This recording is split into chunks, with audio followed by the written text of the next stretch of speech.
Bienvenidos a las historias de Lilith. Bienvenidos a todos. Vamos por la quinta entrega de El silencio de los corderos. Vamos a continuar con esta increíble historia de el macabro asesino que le quita la piel a sus víctimas. Capítulo 12.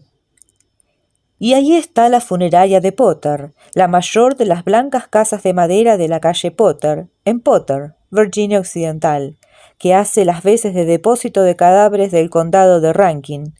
El forense es un médico de cabecera llamado Dr. Aiken. Se decide que una muerte es sospechosa. El cadáver se envía al Centro Médico Regional de Claxton, en el condado de vecino, cuya plantilla dispone de un patólogo titulado. Clarice Starling, que se trasladaba a Potter desde el aeródromo en el compartimento trasero de un coche celular, tuvo que apretujarse contra la mampara reservada al detenido para huir al policía que mientras conducía iba explicando estas cosas a Jack Crawford. En la funeraria estaba a punto de celebrarse un entierro. Los asistentes, campesinos endomingados con sus mejores galas, hacían cola en la acera entre unos bojes de tallo alto, recortados en forma de bola, y se arracimaban en los escalones aguardando para entrar. La casa, que estaba recién pintada, y los escalones no quedaban a plomo. Aparecían desviados en direcciones contrarias. En el aparcamiento privado situado en la parte posterior del edificio, donde aguardaban los coches fúnebres, había dos policías jóvenes y otro de más edad que charlaban bajo un olmo desnudo con dos soldados de las Fuerzas Armadas Estatales. No hacía el frío suficiente para que les humeara el aliento. Cuando el coche penetró en el aparcamiento, Starling contempló a esos hombres y supo de inmediato de qué ambiente procedían. Supo que habían nacido en casas que en lugar de armarios tenían roperos disimulados con cortinas, y supo también qué tipo de prendas había en los roperos. Supo que esos hombres tenían parientes que colgaban la ropa en unos clavos hundidos a martillazos en las paredes de los remolques en que habitaban. Supo que el policía de más edad había crecido en una casa que tenía en el porche la bomba de agua en la cisterna y que en la primavera, cuando llegaban las lluvias y el barro, había caminado hasta la carretera para tomar el autobús de la escuela con los zapatos colgados al cuello por los cordones, como hiciera de niño su padre, el de ella. Supo que se llevaban la comida a la escuela en unas bolsas de papel manchadas de grasa a fuerza de tanto usarlas, y que después de comer doblaban la bolsa y la guardaban en el bolsillo trasero de los vaqueros. Y no pudo dejar de preguntarse qué sabría Jack Crawford de esa gente. Por la parte interna de las puertas traseras del coche celular no había manecillas, cosa que Starling advirtió cuando Crawford y el policía salieron del vehículo y se dirigieron hacia la entrada posterior de la funeraria.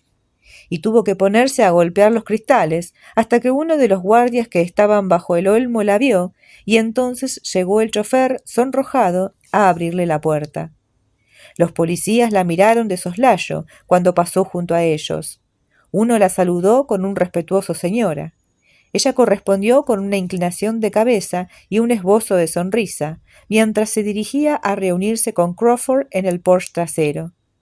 Cuando se hallaba ya a prudente distancia, uno de los policías jóvenes, un recién casado, comentó rascándose la barbilla: «No es ni la mitad de guapa de lo que se imagina». «Pues, ¿sabes lo que te digo? Que aunque se imagine que es una preciosidad, no queda más remedio que estar de acuerdo con ella», replicó el otro joven. «Me la trincaba ahora mismo». «Yo preferiría una buena sandía, si estuviera bien fresca», masculló el de más edad. Crawford ya estaba hablando con el jefe de policía, un hombre menudo y tieso que llevaba unas gafas de montura de acero y esas botas de elásticos laterales que los catálogos de venta por correo denominan romeos. Habían entrado en el sombrío pasillo trasero de la funeraria, donde había, además de una máquina expendedora de refrescos que zumbaba, una extraña colección de objetos apoyados contra la pared. Una máquina de coser de pedal, un triciclo, un rollo de césped artificial y un toldo de lona rayado, enrollado. De la pared pendía un grabado en sepia de Santa Cecilia ante el teclado. Llevaba el pelo recogido en unas trenzas que le rodeaban la cabeza, y sobre las teclas caía una lluvia de rosas. «Le agradezco mucho que nos haya avisado con tanta rapidez, inspector», dijo Crawford. Su interlocutor no era sensible a la coba. «Mire, a usted le avisaron de la oficina del fiscal del distrito», replicó. «El inspector, lo sé a ciencia cierta, no le llamó. El inspector Perkins está actualmente de vacaciones en Hawái con su señora. He hablado con él por conferencia esta mañana, a las 8 en punto, es decir, las 3 en Hawái. Me ha dicho que volvería a llamarme durante el día de hoy, pero ya me ha encargado que lo primero es averiguar si se trata de una de las chicas del pueblo. Podría muy bien ser que se tratase de algo que ciertos elementos exteriores quieran endorsarnos a nosotros. De manera que eso es lo primero que vamos a investigar. Aquí nos han traído cadáveres hasta de Phoenix City, Alabama. Precisamente en ese aspecto es donde podemos colaborar nosotros, inspector. Si... Acabo de hablar por teléfono con el comandante de las Fuerzas Armadas de Charleston. Me ha dicho que me enviaba unos oficiales de la Brigada de Investigación Criminal, ya sabe, la BIC. Ellos nos prestarán toda la colaboración que nos haga falta. El pasillo se estaba llenando de policías y soldados. El jefe empezaba a tener demasiado público. Nos ocuparemos de ustedes tan pronto como nos sea posible. Facilitaremos su labor con todos los medios a nuestro alcance. Pero de momento... Inspector, este tipo de crímenes sexuales tienen una serie de aspectos que preferiría comentar con usted en privado, entre hombres. ¿Comprende lo que quiero decir? Le interrumpió Crawford, indicando la presencia de Starling con un discreto movimiento de cabeza, y tras conducir al hombrecillo a una atiborrada oficina que daba al pasillo, cerró la puerta. Starling tuvo que quedarse disimulando su rabia ante aquella manada de policías. Con los dientes apretados, se puso a contemplar a Santa Cecilia y devolvió la etérea sonrisa de la mártir mientras aguzaba el oído para escuchar por detrás de la puerta de la oficina. Oyó voces airadas y más tarde fragmentos de una conversación telefónica. Crawford y su acompañante regresaron al pasillo en menos de 4 minutos. El jefe de policía traía los labios fruncidos. «Oscar, ve afuera a buscar al doctor Aiken. Ya sé que está obligado a asistir a los entierros, pero no creo que haya empezado todavía. Dile que está Claxton al teléfono». El forense, el doctor Aiken, entró en la pequeña oficina y permaneció de pie, con el pie apoyado en una silla y golpeándose los dientes con un abanico en el que había una imagen del buen pastor, mientras mantenía una breve conversación telefónica con el patólogo de Claxton. Luego accedió a todo lo que le pidió. De modo que en una sala de embalsamar de paredes empapeladas, con un estampado de rosas rojas y techo alto, adornado con molduras de yeso, en una blanca casa de madera de unas características que ella conocía bien, Clarice Starling trabó conocimiento con Buffalo Bill. La bolsa verde esmeralda que contenía el cadáver, cerrada hasta el borde mediante una cremallera, era el único objeto moderno de la habitación. Yacía sobre una anticuada mesa de embalsamar de loza blanca y se reflejaba infinidad de veces en los cristales de los armarios que contenían escalpelos, trocares y frascos de desinfectante de la marca Rothard.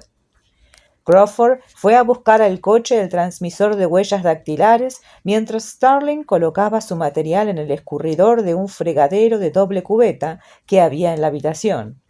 La estancia estaba invadida de gente.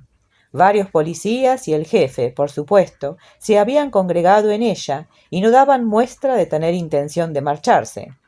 Era inconcebible. ¿Por qué no viene Crawford y se deshace de ellos? El papel de la pared empezó a ondularse por efecto de una corriente de aire. Se onduló hacia adentro cuando el médico puso en marcha un gran y polvoriento ventilador. Clarice Starling, que estaba de pie junto al fregadero, necesitaba un nuevo modelo de valentía, más adecuado y eficaz que el del salto de los paracaidistas. La imagen que buscaba acudió a su mente y le sirvió de ayuda, aunque también la hizo sufrir. Su madre, de pie junto al fregadero, lavando la sangre del sombrero de su padre, dejando correr el chorro del grifo sobre el sombrero y diciendo: «Todo irá bien, Clarice. Di a tus hermanos que se laven las manos y vengan a la mesa. Hemos de hablar. Luego preparemos la cena. Starling se quitó el pañuelo que llevaba al cuello y se lo ató a la cabeza como una comadrona de pueblo. Del estuche que contenía su material sacó un par de guantes de látex. Cuando abrió la boca, por vez primera desde que llegó a Potter, su voz sonó con un gangueo más pronunciado que de costumbre y con tal fuerza que hizo que Crawford se acercase a la puerta a escucharla. Señores, por favor, escúchenme un minuto. Tengan la bondad de permitir que me ocupe de ella. Levantó las manos y se puso los guantes a la vista de todos. Hay ciertas cosas que debemos atender. Ustedes la han traído aquí, y sé que su familia, si pudiera, les daría las gracias. Por favor, tengan la amabilidad de salir todos para que pueda ocuparme de ella. Crawford les vio bajar la voz, guardar un respetuoso silencio y decirse unos a otros entre murmullos: «Anda, Jeff, salgamos afuera». Y Crawford comprobó cómo cambiaba el ambiente en presencia de la muerte. Vio con sus propios ojos que, independientemente de cuál fuesen el lugar de procedencia y la identidad de esa víctima, el río la había llevado al campo, y por el hecho de yacer indefensa en esa habitación de una casa de pueblo, Clarice Starling había establecido una especial y estrecha relación con ella. Crawford vio que en esa sala Clarice Starling se erigía en heredera de esas mujeres de pueblo que conocen el poder curativo de las hierbas, esas mujeres recias, plenas de sabiduría, que siempre han sabido administrar el remedio adecuado, que siempre han velado a los enfermos y que cuando ya no hay nada que velar, lavan y amortajan a sus muertos. Y en la sala quedaron tan solo Crawford, Starling y el médico con la víctima. El doctor Aiken y Starling se miraron como reconociéndose, ambos singularmente contentos, singularmente azorados. Crawford sacó del bolsillo un tarro de Vicks Vaporub que ofreció a los presentes. Starling aguardó para ver qué hacían con ello, y cuando vio que Crawford y el médico se aplicaban un poco el contenido en las aletas de la nariz, hizo lo mismo. Se dirigió al fregadero y del fondo de la bolsa sacó las cámaras fotográficas, dando la espalda a la habitación. En ese momento oyó cómo abrían la cremallera de la bolsa del cadáver. Starling parpadeó a las rosas rojas de la pared.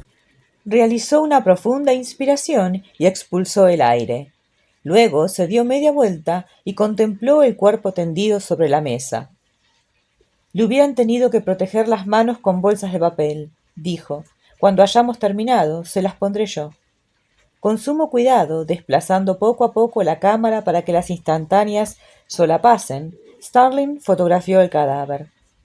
La víctima era una joven de pronunciadas caderas y 1,71 m de estatura, según la cinta métrica de Starling. En las zonas desprovistas de piel, el agua la había decolorado tornándola gris, pero por fortuna se trataba de agua fría y era evidente que no había estado en el río más que unos pocos días.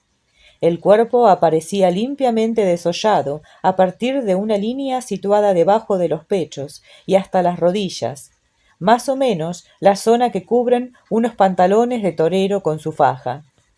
Los pechos eran pequeños y entre ambos, encima del esternón, se veía la causa aparente de la muerte, una herida de bordes irregulares en forma de estrella de aproximadamente medio palmo de anchura. A la cabeza, redonda como una bola, se le había arrancado el cuero cabelludo desde encima de las cejas hasta la nuca. El doctor Lecter dijo que iba a empezar a arrancarles el cabello, dijo Starling.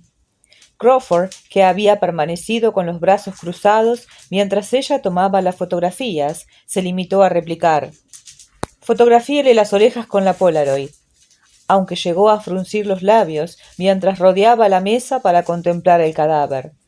Starling se quitó un guante para pasar el dedo por la pantorrilla de una de las piernas. Un trozo del sedal que había detenido el cadáver en el río, provisto todavía de 3 anzuelos, se le había quedado enredado en la pierna. «¿Qué ve, Starling?» «Pues que no es una chica de pueblo. Tiene 3 agujeros en cada oreja y lleva las uñas pintadas. Mi impresión es que es de ciudad. El vello de las piernas tiene más o menos 2 semanas. ¿Ve lo suave que es? Creo que se las depilaba a la cera. Las axilas también. También se decoloraba el vello del labio superior. Era extremadamente cuidadosa de su aspecto, aunque se nota que no había podido cuidarse durante varios días. ¿Y la herida? No sé, contestó Starling. Diría que se trata de una herida de salida de bala, si no fuera porque esto de aquí arriba parece parte de un collar de abrasión y la marca del cañón. Muy bien, Starling. Se trata de una herida de entrada por contacto encima del esternón. Los gases de la explosión se expanden entre el hueso y la piel y forman esa estrella alrededor del orificio. Al otro lado del tabique se oyó sonar un armonium. Era el entierro que empezaba en la sala principal de la funeraria. «¡Qué muerte tan injusta!», comentó el doctor Aikin, limitando su colaboración a esas palabras y subrayándolas con sentido gesto de cabeza. «Tengo que asistir al menos a una parte del entierro. A las familias les agrada que acompañe al difunto al cementerio. Lamar vendrá a ayudarles en cuanto termine de tocar los himnos del servicio. Confío en su promesa de conservar las pruebas para el patólogo de Claxton, señor Crawford». «Tiene 2 uñas rotas aquí, en la mano izquierda», observó Starling cuando el médico hubo salido. «Están rotas a ras de carne y en las otras hay suciedad y algunas partículas duras. ¿Podemos tomar muestras?» «Tome muestras de partículas y también un par de muestras del esmalte», respondió Crawford. «Luego les comunicaremos los resultados». Lamar, un enjuto empleado de pompas fúnebres que despedía aroma de whisky, entró en la sala cuando Clarice estaba ejecutando la orden de Crawford. «Ha debido trabajar usted de manicura», comentó. Les alegró descubrir que la víctima no tenía marcas de uñas en las palmas de las manos, indicación, como en los otros casos, de que había muerto antes de ser sometida a lo demás. «¿Quiere tomarle las huellas boca abajo, Starling?», le preguntó Crawford. «Sería más fácil. Hagamos primero los dientes y luego Lamar puede ayudarnos a darle la vuelta». «¿Solo fotografías o hago un esquema de toda la dentadura?» «Solo fotos. Un esquema sin radiografías no sirve de nada», contestó Crawford. «Con las fotos podremos eliminar a unas cuantas mujeres desaparecidas». Lamar, con sus manos de organista, era un hombre sumamente cuidadoso. Siguiendo las instrucciones de Starling, abrió la boca de la víctima y retiró los labios a fin de que ella pudiera acercar la Polaroid para fotografiar con detalle toda la zona frontal de la dentadura. Aquello no presentó dificultades. En cambio, para fotografiar las molares tuvo que emplear un reflector palatal y vigilar el resplandor que transparentaba la mejilla para asegurarse de que el flash iluminaba correctamente el interior de la cavidad bucal.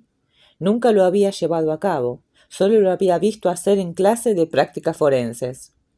Starling observó la gradual aparición de la imagen de la primera instantánea de los molares, modificó la intensidad de la luz y tomó una segunda fotografía. Era de mejor calidad. La tercera resultó francamente buena. «Tiene algo en la garganta», observó Starling. Crawford examinó la fotografía. En ella apareció un objeto cilíndrico oscuro, situado justo detrás del velo del paladar. «Deme la linterna». «Cuando aparece un cadáver en el agua es frecuente que lleve hojas u otras cosas en la boca», dijo Lamar, ayudando a Crawford a inspeccionar la boca.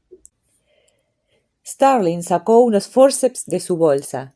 Miró a Crawford desde el otro lado del cadáver. Él asintió con un gesto. Clarice tardó menos de un segundo en extraerlo. «¿Qué es? ¿Una vaina con semillas?» «Nada de eso. Es el capullo de un insecto», repuso Lamar. Tenía razón. Starling lo depositó en un frasco. «Tendrían que enseñárselo al encargado del servicio de extensión agraria», comentó Lamar. Una vez colocada boca abajo, tomar las huellas de la víctima fue fácil. Starling se había preparado para lo peor, pero no hizo falta emplear los tediosos y delicados métodos a base de inyecciones, ni emplear las protecciones para dedos lastimados. Imprimió las huellas en una cartulina fina que sujetaba un aparato en forma de calzador. Tomó también una serie de huellas plantares, por si no disponían de otra referencia que las tomadas en el hospital al nacer. En la parte alta de los hombros faltaban 2 trozos de piel, idénticos, de forma triangular. Starling tomó fotografías. «Mídalas», ordenó Crawford. A la chica de Akron le hizo un corte en la espalda al rajarle la ropa. Era poco más que un rasguño, pero coincidía con el corte que había en la blusa que se encontró junto a la carretera. Esto, no obstante, es nuevo. No lo había visto en los otros casos. Esa marca que le cruza la pantorrilla parece una quemadura, observó Starling. Eso lo tienen muchos viejos, comentó Lamar. ¿Cómo dice? Preguntó Crawford. He dicho que eso lo tienen muchos viejos. Le he oído perfectamente. Lo que quería es que me lo explicase. ¿Qué quiere decir que lo tienen muchos viejos? Los viejos mueren muchas veces tapados con una esterilla eléctrica, que aunque no esté muy caliente, les produce esas quemaduras. A un muerto una esterilla le produce quemaduras, porque no hay circulación sanguínea. Le diremos al patólogo de Claxton que lo compruebe y nos diga si esa marca es posterior a la muerte, le dijo Crawford a Starling. Producida por el silenciador del tubo de escape de un coche, seguramente, añadió Lamar. ¿Cómo dice? Por el silenciador.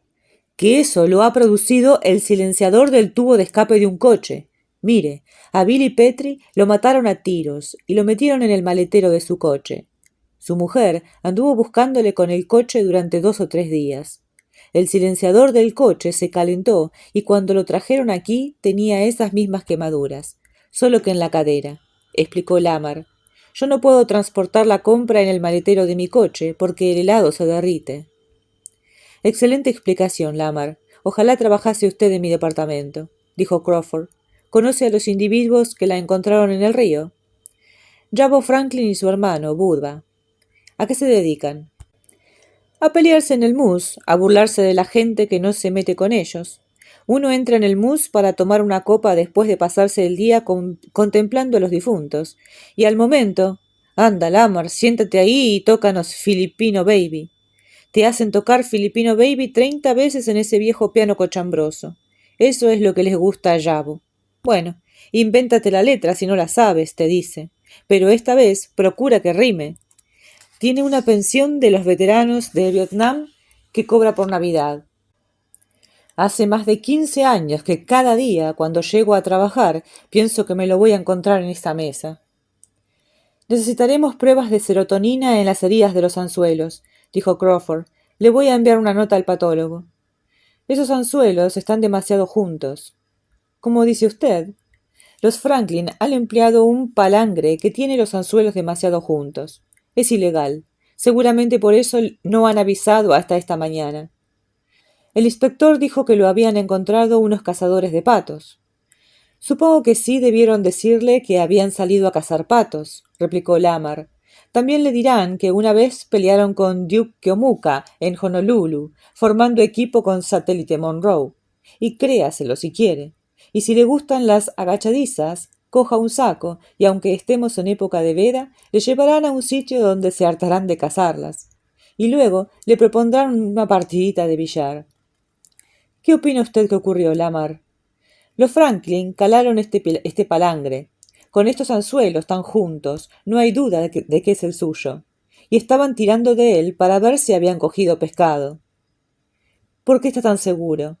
Porque esta señora no está todavía a punto de flotar. Es cierto. Por lo tanto, si no hubiesen tirado del palangre, no la habrían encontrado. Seguramente se asustaron y al final vinieron a denunciarlo. Si quiere, el guarda forestal puede confirmárselo. Veremos, repuso Crawford. Muchas veces llevan un teléfono de manivela bajo el asiento del Ramcharger. Y eso que si te cogen, te ponen una multa que no te menees, si es que no te meten en la cárcel. Crawford arqueó las cejas. Eso se llama telefonear a los peces, dijo Starling. Se conecta un cable a la batería del coche, se mete otro en el agua, se acciona la manivela y se produce una descarga eléctrica. Los peces quedan atontados, flotando en la superficie, y solo hay que recogerlos. Exacto, corroboró Lamar. ¿Es usted de por aquí? Eso se hace en muchos sitios, repuso Starling. Starling sintió el impulso de decir algo antes de cerrar la cremallera de la bolsa, de hacer un gesto o expresar de algún modo su sentimiento de pesar. Al final sacudió la cabeza y se puso a guardar en el estuche las muestras que había recogido. Era distinto una vez que el cadáver y el problema desaparecieron de su vista. En ese momento de pausa, Starling experimentó el gran horror de la labor que acababa de realizar. Se quitó los guantes y abrió el grifo del agua. de espaldas a la habitación, metió las muñecas debajo del chorro. El agua no estaba demasiado fría. Lamar, que la observaba, salió al pasillo. Regresó de la máquina expendedora de refrescos con una lata de gaseosa helada, sin abrir, y se la ofreció. No, gracias, le dijo Starling, no tengo ganas de beber nada. No, es para que se la ponga aquí, en el cuello y en la nuca. El frío la hará reaccionar. Va muy bien, yo lo hago muchas veces. Cuando Starling terminó de redactar la nota para el patólogo y la hubo sujetado a la cremallera de la bolsa, el transmisor de huellas dactilares de Crawford ya chasqueaba en la oficina. El hecho de haber encontrado a esa víctima tan poco tiempo después de producirse el crimen era un golpe de suerte. Crawford estaba decidido a identificarla cuanto antes para iniciar una búsqueda de los posibles testigos del secuestro. Su método causaba problemas a todo el mundo, pero era rápido. Crawford usaba un transmisor de huellas Lytton Polyfax. El contrario de lo que ocurre con la mayoría de aparatos federales de ese tipo, el Polyfax es compatible con los sistemas de casi todas las jefaturas de policía de las grandes ciudades. La tarjeta con las huellas dactilares que Starling había recogido apenas estaba seca. Cárguela usted, Starling. Tiene más maña que yo. No la emborrone, es lo que quería decir, y Starling no lo hizo, aunque le costó bastante introducir en el pequeño tambor la doble tarjeta engomada, sabiendo que 6 salas de transmisión aguardaban esos datos en otros tantos puntos del país. Crawford estaba al teléfono, hablando primero con la centralita del FBI y luego con la sala de transmisión de Washington. «Están todos a la escucha, Dorothy». «De acuerdo. Señores, lo bajamos a unos 20 para que lo reciban con claridad y nitidez. Compruebe que están a 1:20 todos ustedes. Atlanta, ¿recibe bien?» «De acuerdo. Ahí van las imágenes. A partir de este momento». Y acto seguido la transmisión a baja velocidad para no sacrificar la nitidez que se recibía simultáneamente en la sala de transmisión del FBI y en las de las principales jefaturas de policía del este, de las señales que configuraban las huellas de la muerta. Si Chicago, Detroit, Atlanta o cualquier otra demarcación identificaba las huellas, la búsqueda comenzaría en cuestión de minutos. Después, Crawford envió las fotografías de la dentadura y del rostro de la víctima. Starling le había cubierto la cabeza con una toalla por si la prensa amarilla lograba hacerse con el documento gráfico. Cuando ya se marchaban, llegaron, procedentes de Charleston, 3 miembros de la Brigada de Investigación Criminal del estado de Virginia. Crawford se detuvo y entre calurosos apretones de manos y efusivos saludos les entregó unas tarjetas con el número telefónico del Centro Nacional de Información del Crimen, que estaba de servicio las 24 horas del día. Starling se dedicó a observar cuánto tardaba el jefe en establecer con ellos un clima de cooperación basado en vínculos puramente masculinos. Sí, naturalmente, claro que llamarían para comunicar cualquier descubrimiento. Eso por descontado. No pase cuidado, somos nosotros los que le quedamos agradecidos. A lo mejor no se trataba de vínculo puramente masculino, pensó Clarice. Con ella también daba resultado. Lamar agitó los dedos desde el Porsche cuando Crawford y Starling se alejaron en el coche celular, conducido por el chofer en dirección al río Elk. La gaseosa todavía estaba fría. Lamar la llevó a la despensa y se preparó un refresco para él. Finalizamos acá estos capítulos y el trabajo duro comenzó para Starling. Está entrando en el verdadero trabajo de esta investigación y el enfrentarse a la gente que va a estar todo el tiempo ahí juzgándola por diferentes razones. Así que, creo que ha sido todo un éxito esta primera incursión en el escenario, ¿no? No solamente realizó la autopsia de manera brillante, sino que encontraron algo inusual, ese insecto, algo totalmente desagradable y a la vez muy, muy intrigante. Mañana vamos a continuar con la historia, así que no se la pierdan, están súper invitados a continuar. Dejen likes, comenten, compartan, suscríbanse y nos vemos mañana. Adiós.